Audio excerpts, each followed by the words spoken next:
আরজিকর কাণ্ডে সন্দীপ ঘোষের গ্রেপ্তার একটা বড় ব্রেকথ্রু বলে অনেকেই মনে করছেন। শুধু সন্দীপ ঘোষ নয়, আরও যে তিনজন গ্রেপ্তার হয়েছেন তারা এই আরজিকর কাণ্ডের দুর্নীতি মামলায়, স্বাস্থ্য দপ্তরের দুর্নীতি মামলায় ওতপ্রোতভাবে জড়িত।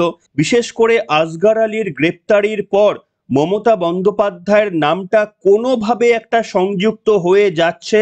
সেই কারণে কি রাজ্যের মাননীয় মুখ্যমন্ত্রী মমতা বন্দ্যোপাধ্যায়েরও বিপদ ঘণ্টা কোনোভাবে বাজলো? এই প্রশ্নটাই উঠতে শুরু করেছে এবং বিজেপি নেতৃত্বরা তারা বলছে শিক্ষা গেছে জেলে, এবার স্বাস্থ্য যাবে জেলে। তাদের এই কথা বলার পিছনের উদ্দেশ্য হলো স্বাস্থ্যমন্ত্রীর নাম মমতা বন্দ্যোপাধ্যায়। সেই কারণেই কিনা জানি না বিজেপির তরফ থেকে এই শব্দবন্ধ বলা হচ্ছে। এমনিতে তো বিজেপির একটা স্লোগানই রয়েছে, দফা এক দাবি এক, মমতা বন্দ্যোপাধ্যায়ের পদত্যাগ। বিধানসভার মধ্যেও শুভেন্দু অধিকারী এবং বিজেপি নেতৃত্ব একই বক্তব্য নিয়ে সওয়াল হয়েছিলেন। যাই হোক, কিন্তু আজকে আপনাদের সামনে বলবো যে এই আসগর আলী কে এবং আসগর আলীর গ্রেপ্তারির পর মমতা বন্দ্যোপাধ্যায়ের নামটা কিভাবে কানেক্ট হয়ে গেল সেটা আপনাদের সামনে নিশ্চিতভাবে আজকে বলবো। তবে এটা কোনোভাবেই আমি বলছি না যে আসগর আলীর সূত্র ধরে মমতা বন্দ্যোপাধ্যায়ের নামটা আসছে বলেই যে তিনি দোষ বা দোষী বা তার কোনো সম্ভাবনা রয়েছে এই যুক্তি কিন্তু দিচ্ছি না। তার কারণ প্রমাণ ছাড়া যুক্তি দেওয়া মানে যে কোনো কারোর সম্মানহানি করা, এবং সেটা আমরা কখনোই চাই না। কিন্তু আপনারা দেখাবো যে মমতা বন্দ্যোপাধ্যায়ের নামটা কিভাবে আসছে। আসগর আলীর মুখেই মমতা বন্দ্যোপাধ্যায়ের নামটা আজকে আপনাদের শোনাবো। নমস্কার, welcome to simple as ABC. আপনাদের সকলকে স্বাগত জানিয়ে শুরু করছি আজকের বিশেষ বিশেষ খবর। দেখুন, আপনাদের প্রথমেই জানাতে চাইবো যে আপনারা হয়তো সকলেই জেনে গিয়েছেন টিভির দৌলতে, মিডিয়ার দৌলতে, যে গতকাল সন্দীপ ঘোষকে এই যে গ্রেপ্তারি পর্ব সারা হলো সেটা কিন্তু সিবিআইয়ের জন্য একটা বড় ব্রেক থ্রু। বিশেষ করে যখন 5 তারিখে সুপ্রিম কোর্টে তারা অ্যাপিয়ার হবে, তদন্তের গতি প্রকৃতি এবং অগ্রগতির জন্য তারা কতটা কি করেছে সেটা অন্তত বলার জন্য সিবিআইয়ের কাছে এটা একটা নিজেদের অন্তত বাঁচানোর জন্য একটা অস্ত্র। এবং নিশ্চিতভাবে দুর্নীতির পর্দাফাঁস, স্বাস্থ্য দপ্তরের দুর্নীতিকে একেবারেই প্রকাশ্যে আনার জন্য এই সন্দীপ ঘোষের গ্রেপ্তারিটা অত্যন্ত প্রয়োজনীয় ছিল। এবং আপনারা হয়তো অবাক হয়ে যাবেন যে এই সন্দীপ ঘোষের গ্রেপ্তারির পেছনে রাজ্যের মাননীয় মুখ্যমন্ত্রী বা তার প্রশাসনের কিন্তু একটা নির্বুদ্ধিতা কাজ করেছে। কিভাবে? আপনারা জানেন, হঠাৎ করেই যখন আরজিকর কাণ্ডটা প্রকাশ্যে আসলো, যখন সন্দীপ ঘোষ প্রতিনিয়ত সিবিআই অফিসে যাতায়াত করতেন, সকালে যেতেন রাতে ফিরতেন, অনেকেই বলতেন যে সিবিআই দপ্তরে নতুন চাকরি পেয়েছেন সন্দীপ ঘোষ। এই রকম আবহে হঠাৎ করে রাজ্য প্রশাসন একটা পদক্ষেপ নিয়ে বসলো। কি না, এই সন্দীপ ঘোষের বিরুদ্ধে এবং আরজি করে যা যা আর্থিক দুর্নীতি হয়েছে তার জন্য 4 জনের একটা সিট বা তদন্তকারী কমিটি তারা গঠন করে দিল। এটাই ছিল মমতা বন্দ্যোপাধ্যায়ের কিন্তু নিজের একটা বড় ভুল। হয়তো সম্ভবত মুখ্যমন্ত্রী ভাবেন তিনি যা করেন বাকিরা কেউ বুঝতে পারেন না, এবং তার রাজনৈতিক পদক্ষেপগুলো পশ্চিমবঙ্গের সাধারণ মানুষ কেউ কিছু বুঝতে পারেন না বলে হয়তো তিনি মনে করতে পারেন, কিন্তু পশ্চিমবঙ্গের মানুষ আসলে সব বুঝতে পারেন। তার আরো একটি উদাহরণ হচ্ছে, এই দোষীদের ফাঁসি চাই বলে একদিকে রাস্তায় নামছেন, অন্যদিকে তথ্য প্রমাণ লোপাটের যে সমস্ত খবরগুলো আমাদের কাছে আসছে সেখানে তো কোথাও মনে হচ্ছে না সত্যি রাজ্য প্রশাসন তাদের সৎ সাহস দেখিয়েছিল। এবং আপনারা জানেন মুখ্যমন্ত্রী মমতা বন্দ্যোপাধ্যায় খেলাটাকে আরো একটু অন্যদিকে সম্ভবত ঘোরানোর জন্য বিধানসভায় তড়িঘড়ি বিল এনেছেন, ধর্ষকদের কঠিন শাস্তি চায়। যদিও এই আইন অনেকদিন ধরেই আমাদের দেশে রয়েছে। অর্থাৎ মুখ্যমন্ত্রী কোনো না কোনোভাবে এমন কিছু পদক্ষেপ নিচ্ছেন, সাধারণ মানুষের কাছে নিজের ফেস বাঁচানোর চেষ্টা করছেন। তেমনি একটা পদক্ষেপ ছিল যে আরজিকর কাণ্ডে সন্দীপ ঘোষরা যা আর্থিক দুর্নীতি করেছিল তার জন্য একটা সিট গঠন করে দিয়েছিল। সমস্ত রাজনৈতিক নেতৃত্ব, এমনকি সাধারণ মানুষ বা আরজিকরের স্টুডেন্টরা বলতে শুরু করেছিল এটা আসলে তদন্তকে উন্মোচিত করা না, এই তদন্তগুলো যা যা হয়েছিল সেগুলোকে ঢেকে দেওয়ার জন্য তারা হয়তো চেষ্টা করবে। এইটা হচ্ছে সাধারণ মানুষের একটা অবস্থান ছিল। এবং এই সিট গঠনের পরই কিন্তু আখতার আলী, ডেপুটি সুপার ছিলেন আরজি করের, তিনি কিন্তু সুযোগ পেয়ে যান কলকাতা হাইকোর্টে চলে যাওয়ার। এই সিদ্ধান্তের বিরোধিতা করে মুখ্যমন্ত্রী বা প্রশাসন এই সিদ্ধান্ত না নিলে হয়তো আখতার আলী তিনি হাইকোর্টে যেতেনও না। এবং যেই হাইকোর্টে গেলেন আখতার আলী, সিবিআই তদন্তের কিন্তু নির্দেশ দেওয়া হলো। অর্থাৎ দেখুন, মুখ্যমন্ত্রীর একটা পদক্ষেপ, তিনি চাইছিলেন হয়তো কোনোভাবে দুর্নীতিটা সামনে যাতে না আসে, সিট গঠন করে হয়তো ধামাচাপা দেওয়ার চেষ্টা করেছিলেন, যেমন ভাবে চিটফান্ড কাণ্ডের ধামাচাপা দেওয়া হয়েছিল রাজীব কুমারকে দিয়ে বলে বিভিন্ন রাজনৈতিক নেতারা দাবি করে থাকেন। সেই রকম একটা প্রচেষ্টা চালানো হয়েছিল, কিন্তু কিভাবে নিজের পদক্ষেপেই একেবারেই মুখ থুবড়ে পড়েছিলেন এবং সিবিআই তদন্তটা কার্যত মুখ্যমন্ত্রীর এই পদক্ষেপের পরই কিন্তু সুগম হয়ে গিয়েছিল। তারপরে আপনারা দেখলেন যে কয়েকদিন যাতায়াতের পর একেবারেই তাকে এবং 4 জনকে গ্রেপ্তার করা হয়েছিল। কাদের কাদের গ্রেপ্তার করা হয়েছে আপনারা সকলে জেনে গিয়েছেন। তাদের মধ্যে ছিলেন সন্দীপ ঘোষ, বিপ্লব সিং, সুমন হাজরা এবং আশরাফ আলী। এই বিপ্লব সিং এবং সুমন হাজরা হচ্ছে সন্দীপ ঘোষের নন্দিয়ার বৃঙ্গি। এরা হচ্ছে বিস্কুট, চা থেকে জলের বোতল, এমনকি অক্সিজেন সিলিন্ডার বা যে কোনো যন্ত্রপাতি এদের সংস্থা থেকে সাপ্লাই করা হতো, আর প্রত্যেকটিতেই কাটমানি নেওয়া হতো। সেই কাটমানির একটা অংশ সন্দীপ ঘোষ এবং তাদের পরের ওপরের নেতাদের কাছে পৌঁছে যেত। এবার আপনাদের আসি শেষের নামটা, আশরাফ আলী।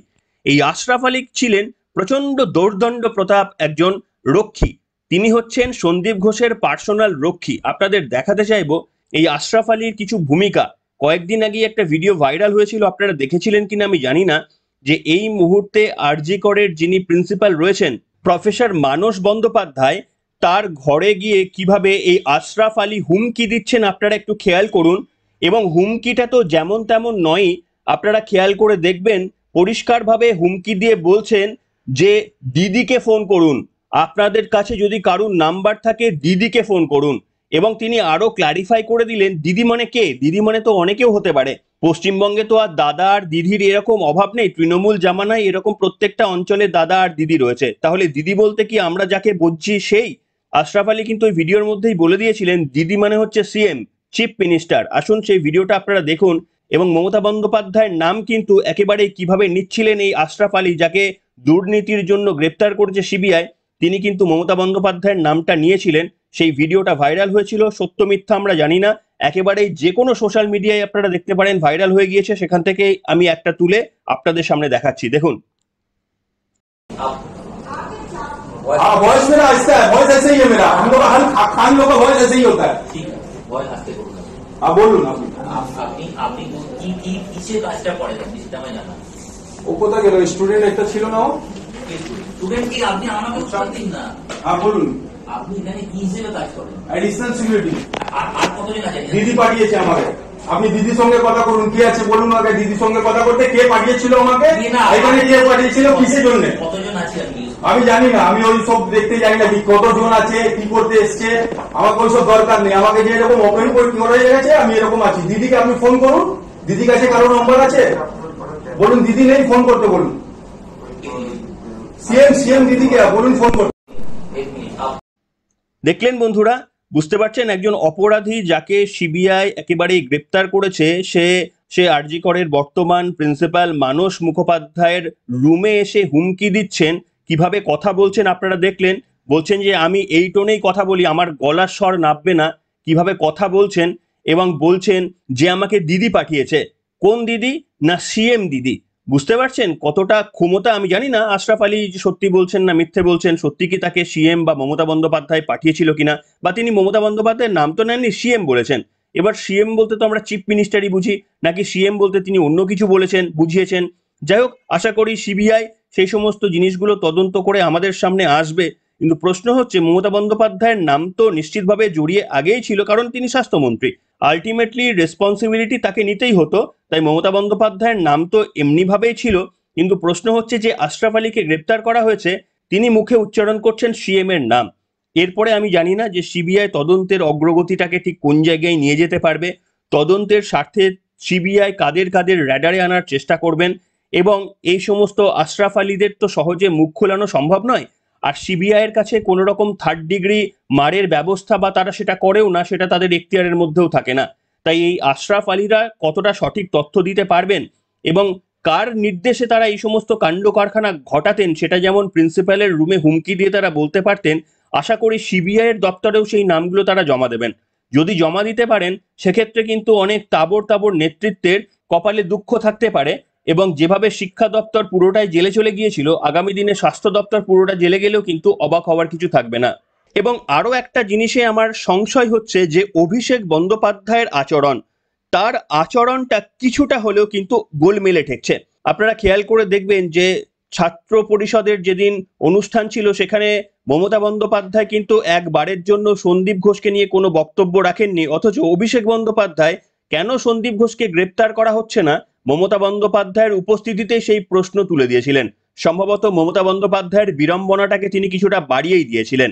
শুধু তাই নয়, আপনাদের আরও একটা আমি তথ্য দিতে চাইবো, সেটা হচ্ছে আপনারা জানেন মমতা বন্দ্যোপাধ্যায়ের সেই ফোঁস মন্তব্য, যা নিয়ে একেবারেই গোটা রাজ্য এমনকি দেশ জুড়ে আলোড়ন সৃষ্টি হয়ে গিয়েছিল। পরে মমতা বন্দ্যোপাধ্যায়কে তার পাল্টা বক্তব্য রেখে টুইট করতে হয়েছিল, কার্যত তাকে ঢোক গিলতে হয়েছিল বা 180 ডিগ্রি ঘুরে আসতে হয়েছিল। সেই ধরনের বক্তব্য যখন মমতা বন্দ্যোপাধ্যায় দিয়েছেন মঞ্চের ওপর থেকে তৃণমূল কর্মী সমর্থকদের, যে তোমরা এবার ফোঁস করা শুরু করো, কিংবা আমরা বদলা নয় বদল চেয়েছিলাম, এখন আর সে কথা বলবো না, এই ধরনের বক্তব্য যখন মুখ্যমন্ত্রী বলছেন, কি তাৎপর্যপূর্ণভাবে যখন সন্দীপ ঘোষ গ্রেপ্তার হয়েছে তখন অভিষেক বন্দ্যোপাধ্যায় একটা টুইট করেছেন। কি লিখেছেন আপনারা সংবাদে দেখতে পাচ্ছেন, জনপ্রতিনিধিদের হতে হবে নম্র এবং সহানুভূতিশীল, ফোঁস বিতর্কে মুখ খুললেন সেনাপতি অভিষেক। আসুন কয়েক লাইন আপনাদের পড়ে শোনায়, তাহলে বুঝতে পারবেন যে অভিষেক বন্দ্যোপাধ্যায়ও কি ঘোলা জলে মাছ ধরার চেষ্টা করছেন এই মুহূর্তে, মমতা বন্দ্যোপাধ্যায়কে কি ডজ করার চেষ্টা করছেন। শুনুন। ফোঁস বিতর্কে এবার প্রতিক্রিয়া জানালেন তৃণমূলের সর্বভারতীয় সাধারণ সম্পাদক অভিষেক বন্দ্যোপাধ্যায়। আরজিকর কাণ্ডের প্রেক্ষিতে যারা ন্যায় বিচারে আন্দোলনে নেমেছেন তাদের যে ভাষায় তৃণমূলের জনপ্রতিনিধি এবং নেতাদের একাংশ আক্রমণ করতে শুরু করেছেন, এক্স পোস্টে সোমবার তার সমালোচনা করেছেন তৃণমূলের সেনাপতি। ওই পোস্টে অভিষেক লিখেছেন, দলীয় গণ্ডি ছাড়িয়ে জনপ্রতিনিধিদের আরও নম্র এবং সহানুভূতিশীল হতে হবে। আমি তৃণমূলের সকলকে অনুরোধ করছি চিকিৎসক বা নাগরিক সমাজের উদ্দেশ্যে কটু কথা না বলার জন্য। প্রত্যেকেরই প্রতিবাদ করার এবং নিজের মত প্রকাশ করার অধিকার রয়েছে। এটাই পশ্চিমবঙ্গকে অন্যান্য বিজেপি শাসিত রাজ্য থেকে আলাদা করেছে। আমরা বুলডোজার মডেল এবং রাজনৈতিক নিপীড়নের কৌশলের বিরুদ্ধে আন্তরিকভাবে লড়াই করছি। অর্থাৎ আপনারা কিভাবে এটাকে ব্যাখ্যা করবেন আপনারাই লিখে জানান। একদিকে মমতা বন্দ্যোপাধ্যায় সন্দীপ ঘোষের গ্রেপ্তারির পরেও স্বাস্থ্য ভবনের তরফ থেকে এখনো পর্যন্ত তাকে সাসপেন্ড করা হলো না, একদিকে মমতা বন্দ্যোপাধ্যায় ফোঁস করার কথা বলছেন, অন্যদিকে ঠিক 90 ডিগ্রি উল্টো অবস্থান নিচ্ছে অভিষেক বন্দ্যোপাধ্যায়। তিনি বলছেন অবিলম্বে সন্দীপ ঘোষকে গ্রেপ্তার করতে হবে, একসময় বলেছিলেন। তিনি বলছেন ফোঁস করা নয়, তৃণমূল কর্মীদের সহানুভূতিশীল হতে হবে, মানুষের পাশে থাকতে হবে, মানুষের মন্তব্যকে সম্মান জানাতে হবে। কার্যত যেন বিপরীত ধর্মী দুজনকে দেখতে পাচ্ছি। তাহলে কি এই পরিস্থিতিতে মমতা বন্দ্যোপাধ্যায় যখন একটু রাজনৈতিকভাবে ব্যাকফুটে রয়েছেন, অভিষেক বন্দ্যোপাধ্যায় কি চেষ্টা করছেন কোনোভাবে হালটা ধরার? মমতা বন্দ্যোপাধ্যায়কে যদি রাজনৈতিকভাবে পছন্দ না হয়, মানুষ যদি তার পদত্যাগ চায়, তাহলে কি সেই রাস্তাটা মসৃণ করার চেষ্টা করছেন অভিষেক বন্দ্যোপাধ্যায়? তিনি হাল ধরবেন? আমার মনে হয়, ব্যক্তিগত ধারণা, যে মমতা বন্দ্যোপাধ্যায়কে অন্তত অভিষেক বন্দ্যোপাধ্যায় কোনোদিন রিপ্লেস করতে পারবেন না। আর সেটা যদি তিনি করার চেষ্টা করেন, তাহলে আজকে যা পরিণাম দেখছে তৃণমূল কংগ্রেস, তার থেকে আরো ভয়ানক পরিণাম হবে। তার কারণ অভিষেক বন্দ্যোপাধ্যায় সম্পর্কে হয়তো তৃণমূল কংগ্রেসের অনেক দরদ থাকতে পারে, কিন্তু আমার ব্যক্তিগতভাবে বিশ্বাস, বা এতদিন রাজনীতির খবর করা থেকে, বিভিন্ন আলোচনা শোনা থেকে যা আমার ব্যক্তিগতভাবে বিশ্বাস, পশ্চিমবঙ্গের সাধারণ মানুষের অবস্থানটা অন্তত এরকম নয় যে মমতা বন্দ্যোপাধ্যায়কে পছন্দ করি না কিন্তু অভিষেককে পছন্দ করি। আমার মনে হয় এটা নয়। আর এই প্রশ্নটা আপনাদেরও করলাম, আপনাদের কেউ কেউ কি, আপনাদের যারা হয়তো কেউ কেউ মমতা বন্দ্যোপাধ্যায়কে তবুও পছন্দ করেন, অভিষেক বন্দ্যোপাধ্যায়কে কি পছন্দ করেন? বা মমতা বন্দ্যোপাধ্যায়কে যারা পছন্দ করেন না, অভিষেক বন্দ্যোপাধ্যায়কে পছন্দ করেন, এমন কি কেউ রয়েছেন? আজকে কমেন্ট করে জানান। বা আপনারা কি কেউ চান মমতা বন্দ্যোপাধ্যায় সরে গেলে অভিষেক বন্দ্যোপাধ্যায়ের হাতে ব্যাটন উঠুক, অভিষেক বন্দ্যোপাধ্যায় মুখ্যমন্ত্রীর পদে আসুক? আপনাদের মধ্যে কি কেউ চান? লিখে জানাবেন, একটা আভাস অন্তত পাওয়া যাবে। তাই অভিষেক বন্দ্যোপাধ্যায় জানি না ঘোলা জলে মাছ ধরার চেষ্টা করছেন নাকি এটা তার রাজনৈতিক রণকৌশল, যেটা মমতা বন্দ্যোপাধ্যায়ও জানেন, সেটা বলতে পারবো না। কিন্তু পশ্চিমবঙ্গের মানুষ অন্ত মমতা বন্দ্যোপাধ্যায়কে সরিয়ে তার পরিবর্তন হিসাবে অভিষেক বন্দ্যোপাধ্যায়কে কোনোদিনই আনতে পারবেন না।